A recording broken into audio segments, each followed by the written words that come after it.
चिड़िया अपने छोटे से बच्चे के साथ अपने घोंसले में बैठी हुई थी और काफ़ी मौसम ख़राब था। बारिश हो रही थी। टोनी चिड़िया के पास एक छोटी सी झोंपड़ी थी जिसके सहारे वो अपने नन्ही सी बच्ची को लेकर बैठी थी, लेकिन हवा तेज़ होने के बायस उसकी झोंपड़ी का ऊपर वाला हिस्सा उठ जाता है। टोनी चिड़िया बहुत परेशान होती है कि वो और उसकी बेटी कहीं बीमार ना पड़ जाएं।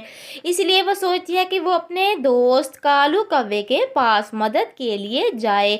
जैसे ही वो कालू कौवे के घर के बाहर पहुंचकर उसका इंतज़ार करती हैं कि कालू कौवा उसका एक अच्छा दोस्त है जो कि उसे अपने घर में रहने के लिए ज़रूर जगह देगा। कालू कौवा बाहर आते ही टोनी चिड़िया से कहता है, टोनी चिड़िया, तुम यहाँ पर इतनी बारिश में मेरे घर के बाहर क्या कर रही हो? तुम्हें नहीं पता? कालू जी, मैं और मेरी बेटी बहुत मुसीबत में है। मेरा घर हवा से उड़ गया है। आप तो मेरे अच्छे दोस्त हैं। लेकिन कालू कौवा उसकी एक नहीं सुनता और उसे जाने के लिए कहता है। टोनी चिड़िया बेचारी और उसकी नन्ही सी बेटी मायूस होकर वहाँ से चले जाते हैं कि कालू कौवे ने उनके साथ अच्छा नहीं किया। आ गए थे मेरे पास तो अपने बच्चों के लिए जगह कम पड़ गई है और इसे देखो बेशर्म। टोनी चिड़िया बेचारी बाहर जा रही थी जबकि साधु महाराज जो कि तपस्या कर रहे थे टोनी चिड़िया से कहते हैं, टोनी चिड़िया बेटा, इतनी सर्दी में और बारिश में तुम अपनी बेटी को लेकर कहाँ जा रही थी? तुम्हें नहीं पता? महाराज, मेरा घर उड़ गया है और कालू कौवे ने मेरी बिल्कुल मदद नहीं की। मैं तो हमेशा उसके काम आई हूँ।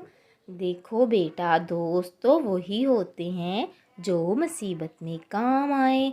अब तुम ऐसा करो, बारिश रुकने तक तुम मेरे घर यहाँ पर अपनी बेटी के साथ रहो। जैसे ही मौसम संभलेगा तुम अपनी बेटी को लेकर चले जाना।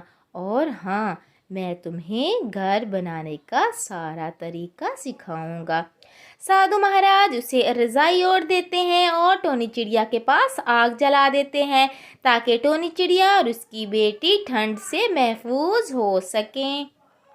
जैसे ही मौसम दोस्तों थोड़ा सा संभलता है, साधु महाराज टोनी चिड़िया से कहता है कि अब तैयार हो जाओ, मैं तुम्हें पक्का और मजबूत घर बनाने का गुर सिखाऊंगा ताकि तुम और तुम्हारी बेटी आइंदा ऐसे ही तूफान और बारिश में भीग कर बीमार ना पड़ जाओ। बहुत बहुत धन्यवाद गुरुजी, आप बहुत अच्छे हैं। आपका बहुत शुक्रिया कि आपने मेरे बारे में इतना सोचा। गुरु उसे कहता है कि नन्ही चिड़िया, तुम परेशान मत हो, मैं तुम्हें बारिश के रुकते ही एक अच्छा और मजबूत घर बनाने का सारा तरीका बता दूंगा और तुम अपने गांव की तरफ जाना और अपने जंगल में जाकर बहुत खूबसूरत और सबसे मजबूत घर बनाना। टोनी चिड़िया को जैसे जैसे गुरु बताते जाते हैं वैसे वैसे वो घर की तामीर और मरम्मत करना शुरू कर देती है। देखते ही देखते टोनी चिड़िया बहुत सुंदर और बहुत खूबसूरत घर बना लेती है। टोनी चिड़िया टोनी चिड़िया अब गुरु महाराज से इजाज़त तलब करती है कि गुरुजी, आपने मुझे बहुत अच्छे से सिखाया और मैंने बहुत अच्छे से सीख लिया।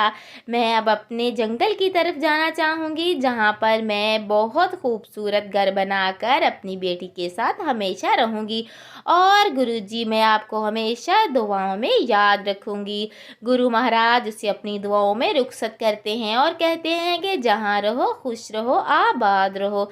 टोनी चिड़िया वहाँ से रवाना हो जाती है। टोनी चिड़िया मन ही मन में बहुत खुश होती है कि उसने बहुत अच्छे तरीके से घर बनाने का हुनर सीख लिया। वो अपना घर भी बनाएगी और साथ साथ वो लोगों को ऐसे खूबसूरत घर बनाकर देने में माहिर हो चुकी थी। अब टोनी चिड़िया ने फैसला कर लिया था कि वो दूसरे पंछियों की मदद करेगी और उनके कच्चे और नकम्मे जौन से घर हैं उन्हें बहुत अच्छे से मरम्मत कर देगी।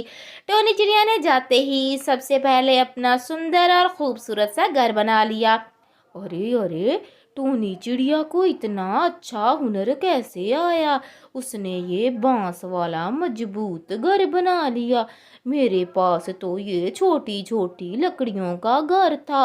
अब मैं टोनी चिड़िया से जाकर कहता हूँ कि वो मुझे भी ये गुर सिखाए, ताकि मैं भी सीख सकूं।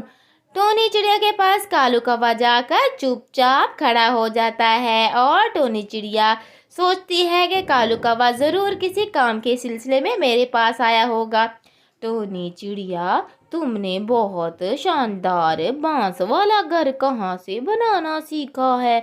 तुम मुझे भी सिखा दो बांस वाला घर। ये बारिश में देखो, मेरा घर तो सारा ही गिर गया है और बाहर बादल बहुत गरज रहे हैं। ठीक है कालू जी, मैं तुम्हें सिखा दूंगी, लेकिन मुसीबत के वक्त तुमने मेरी मदद नहीं की। अब शर्मिंदा होने का कोई फायदा नहीं। आइंदा कभी ऐसा मत करना।